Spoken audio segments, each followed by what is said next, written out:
सम्मानित साथियों, मैं संजय दास और महाप्रज्ञा आपका स्वागत करता हूं SSV blog and social work में। साथियों, आज के वीडियो में हम बात करेंगे मायावती जी के व्यक्तित्व विकास की, यानी कि बसपा सुप्रीमो मायावती जी का व्यक्तित्व विकास कहां तक हुआ है। मुझे कुछ दिनों पहले ही सोशल मीडिया पर एक पेपर की कटिंग मिली जिसमें मायावती जी का बयान प्रकाशित था। उसमें मैंने पढ़ा, मायावती जी का कहना था कि संकट काल के समय पर बुद्ध जैसे महामानव की ज़रूरत है। अब साथियों, बुद्ध जैसे महामानव की ज़रूरत है, ये जो कथन मायावती जी का है उस पर बेहद चिंतन की आवश्यकता है, क्योंकि मायावती जी कोई साधारण महिला नहीं है।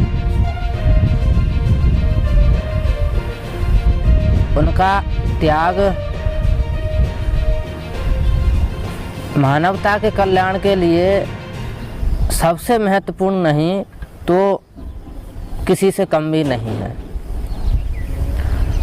इसलिए इस कथन पर बेहद चिंतन की आवश्यकता है। जो न्यूज़पेपर की कटिंग मुझे मिली उस पर डेट नहीं डली थी, लेकिन मुझे ऐसा प्रतीत हो रहा था कि यह पेपर की कटिंग कोरोना काल की है। मायावती जी का यह कहना कि बुद्ध जैसे महामानव की संकट काल में ज़रूरत है, तो बुद्ध जैसे महामानव क्या वास्तव में इस समय पर नहीं है या हैं? इस बात को क्लियर करना बेहद ज़रूरी है। मायावती जी के कई बयान प्रकाशित होते हैं, उनको पढ़ के ऐसा भी लग सकता है कि शायद मायावती जी स्वयं के बारे में बोल रही हैं, क्योंकि बसपा की जो विचारधारा है वह गौतम बुद्ध, कबीर रैदास, फुले गरीबदास जी, तुकाराम जी, पेरियार जी, इनको लेकर चलती है। तो शायद मायावती जी यह बात प्रचारित और प्रसारित करना चाह रही हूँ कि बुद्ध जैसे महामानव की ज़रूरत है और वह बसपा से ही संभव है, यानी कि बसपा में ही वह महामानव है। या कहिए मायावती जी स्वयं को सबसे बड़ा महामानवतावादी मानती हूँ, क्योंकि उन्होंने त्याग किया है।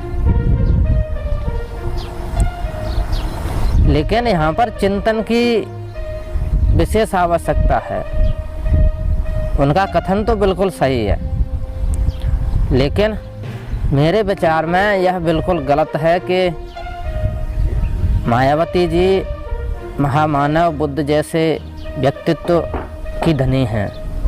अगर वे व्यक्तित्व की धनी हैं तो उनका कार्य भी उसी तरह का होता, लेकिन वह नहीं है,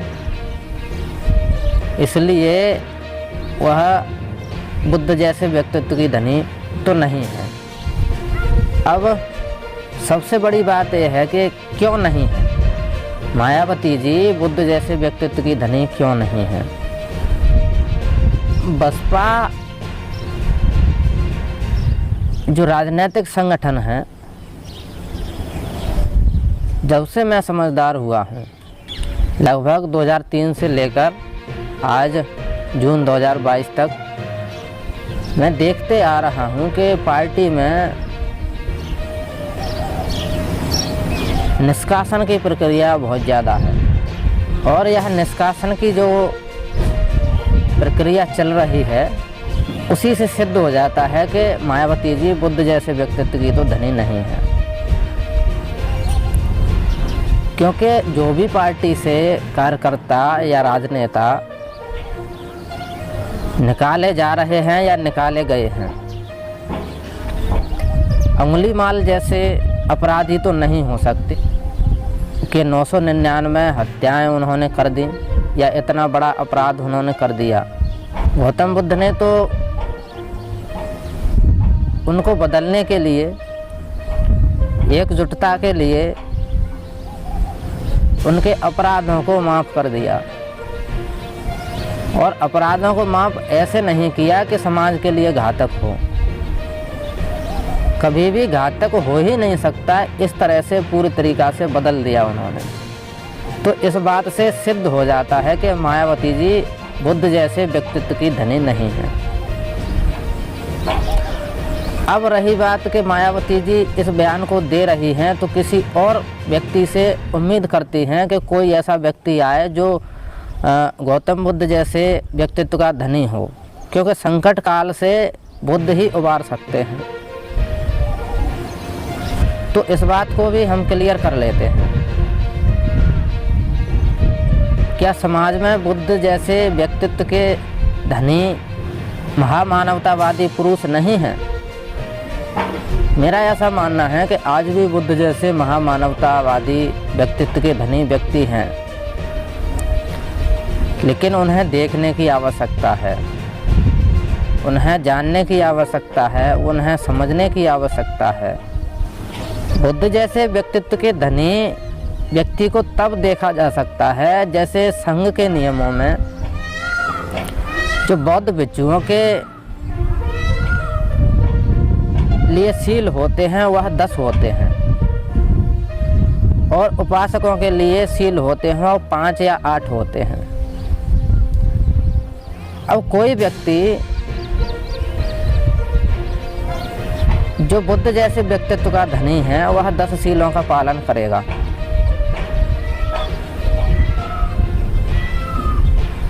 अब उस बुद्ध जैसे व्यक्तित्व के धनी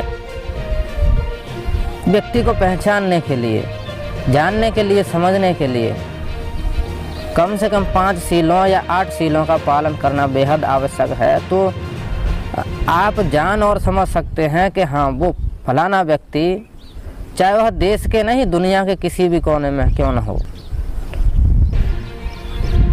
उसकी स्पीच सुनते ही आपको आभास हो जाएगा कि यह बुद्ध जैसे व्यक्तित्व का धनी है, यह अरहंत है।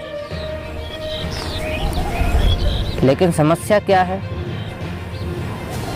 5वीं सीलों का व्यक्ति अगर पालन नहीं कर पा रहा है तो उसका कैसे पता करेगा कि कोई व्यक्ति बुद्ध जैसे व्यक्तित्व का धनी है? और जब पता ही नहीं कर पाएगा तो बुद्ध भी कुछ नहीं कर पाएंगे और आप भी नहीं जान पाओगे, और जो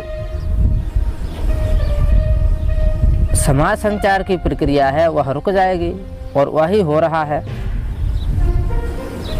जब व्यक्ति सीलों का पालन नहीं करता है तो उसको पहचान नहीं होगी, आभास नहीं होगा।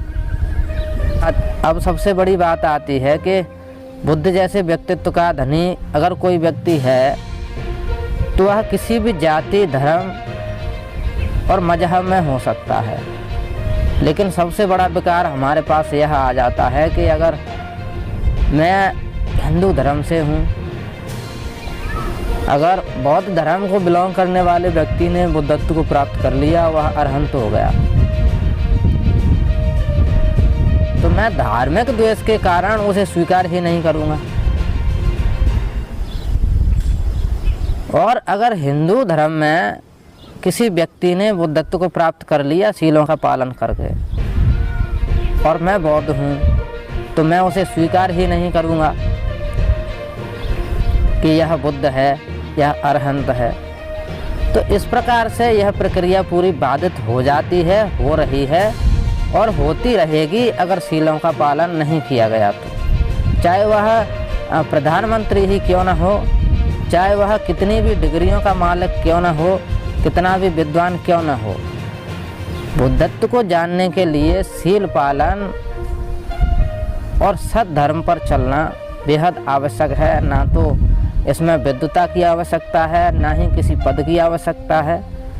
तो साथियों, यह बेहद समझना आवश्यक है। मायावती जी का हम आदर करते हैं, लेकिन वह बुद्ध जैसे व्यक्तित्व की धनी नहीं है, और वह किसी अन्य से अगर उम्मीद कर रही है कि कोई ऐसा आए तो आदर भी करना पड़ेगा, चाहे वह किसी भी जाति और धर्म से हो और गरीब घर से हो। लेकिन उनकी पार्टी में तो निष्कासन की प्रक्रिया इस तरीके से चल रही है कि किसी के मौलिक अधिकारों को मायावती जी खुद नहीं चाह रही कि किसी के मौलिक अधिकार हैं, वह व्यक्ति अपने मौलिक अधिकारों का पालन कर रहा है। जैसे सतीश चंद्र मिश्रा जी हैं, तो उन्होंने लल्लन टॉप को दिए एक इंटरव्यू में बोला था कि पार्टी से इसलिए निकाले जाते हैं व्यक्ति क्योंकि वह अपनी मर्जी से कार्य करते हैं या अपना कुछ चाहते हैं। तो मैं सतीश चंद्र मिश्रा जी से पूछना चाहता हूं, अगर उन तक यह बात पहुंच जाएगी तो, नहीं पहुंचे तो भी कोई दिक्कत नहीं है, जिन व्यक्तियों पर पहुंचेगी वह व्यक्ति तो समझेंगे ही कि 6 मौलिक अधिकारों में स्वतंत्रता सबका मौलिक अधिकार है। तो पार्टी के जो प्रमुख हैं वह उस स्वतंत्रता को और उसके जो सम्यक जगह हैं उनको समन करने के लिए आप सही तरीके से कार्य क्यों नहीं करते। हो सकता है कि उसका सम्यक पार्टी के लिए सही न हो, फिर भी आपको समन की प्रक्रिया आपको अपनानी चाहिए, ना कि उसको। सम्यक किसी के अंदर भी जग सकते हैं और यह उसकी व्यक्तिगत स्वतंत्रता है। अब जैसे कि चंद्रशेखर आज़ाद जी हैं, उन्होंने काफ़ी काम किया है समाज के लिए, जेल तक गए हैं। यह जग जाहिर है कि वह समाज के लिए कार्य करते हैं। कई रिपोर्ट भी सामने आ चुकी हैं जो समाज और देश के लिए निष्पक्ष कार्य करती हैं, उनमें भी चंद्रशेखर आज़ाद जी की सराहना की गई है। लेकिन ऐसे लोगों को रेस्पेक्ट नहीं दी जाती बसपा में। तो समझ सकते हैं कि मायावती जी का कथन तो बिल्कुल सही है, लेकिन उस कथन पर मायावती जी को स्वयं विशेष चिंतन करने की आवश्यकता है, और सभी समाज के जो समाज बंधु हैं, जो राष्ट्र प्रेमी हैं, उन सभी को चिंतन की आवश्यकता है। बस इन्हीं अनुभवों को साझा करने के लिए मैं यह वीडियो बना रहा था। साथियों, मैं आपसे अपील करता हूं कि आप हमारे चैनल पर नए हैं तो मेरे चैनल को सब्सक्राइब करें, लाइक करें, कमेंट करें और सभी दोस्तों में शेयर करें। साथियों, धन्यवाद।